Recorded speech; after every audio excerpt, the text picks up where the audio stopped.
My name is Stefan Padfield, and I am the Executive Director of the Free Enterprise Project, which is part of the National Center for Public Policy Research. The National Center is the proponent of Proposal 5, which asks Levi's to consider abolishing its DEI programs. Why should Levi's consider abolishing its DEI programs? First, DEI programs create significant risks of illegal discrimination.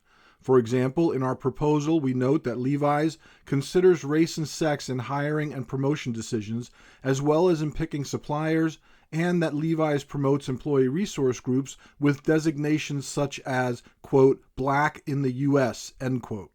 Second, even when DEI programs don't rise to the level of illegal discrimination, they can divide employees and other stakeholders on the basis of race and sex in ways that increase tension rather than promote unity. In addition, DEI programs can set the very individuals they claim to be helping up for failure and stigma. On this point, it may be worth quoting from a recent piece published by the National Center's Project 21, which is a network of black leaders whose views are often marginalized by mainstream media and DEI activists.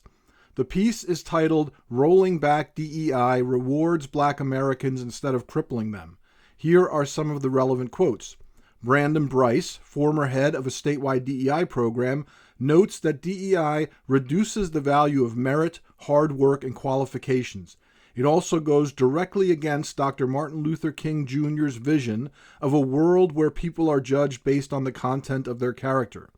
April Chapman, host of the Standard of Truth podcast, notes that DEI and related programs have convinced an entire generation that black Americans don't have the ability to compete based on merit.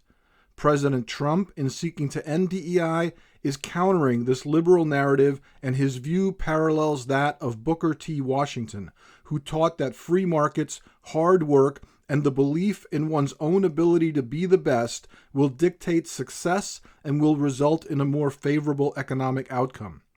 Perhaps most importantly, Priscilla Ron, former vice chair of the Colorado Republican Committee, notes that affirmative action initiatives haven't fundamentally changed economic outcomes for black families over generations, and concludes that focusing on skills, education, and economic policies that benefit all Americans will do more to lift black families than race-based programs.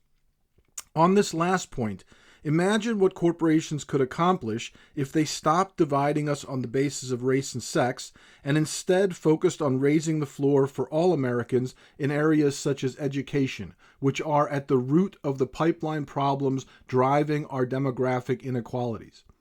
All the foregoing helps explain precisely why we've seen some of the largest corporations in America turn their back on DEI the past few months, choosing instead to focus on uniting stakeholders around producing great products and services rather than dividing them on the basis of race and sex in the name of DEI. Before concluding, allow me to address a deceptive narrative that has been making the rounds recently and will likely be popular again after this meeting, which is that low vote counts for proposals such as this one mean shareholders legitimately support DEI. People should be very skeptical of such pronouncements because the majority of votes are controlled by institutions and individuals who are subject to conflicts of interest. Specifically, DEI is a subset of ESG, and the big three asset managers make money on fees associated with ESG funds, while the big two proxy advisory firms make money on ESG consulting. Managers and directors, in turn, are pressured by these big five to support ESG and DEI or be voted out of office. In fact, the recent case of Spence v. American Airlines found that American Airlines breached its duties to employees by relying on BlackRock to manage American Airlines' retirement plan because, according to the Wall Street Journal, BlackRock favored so-called ESG goals and based investment decisions on factors other than financial interests. When one properly discounts all the votes directly or indirectly attributable to the Big Five and management, one has arguably accounted for all the votes, meaning the proper headline should perhaps read something like, "No trustworthy shareholders voted for DEI." Nonetheless, I encourage you to vote in favor of Proposal 5.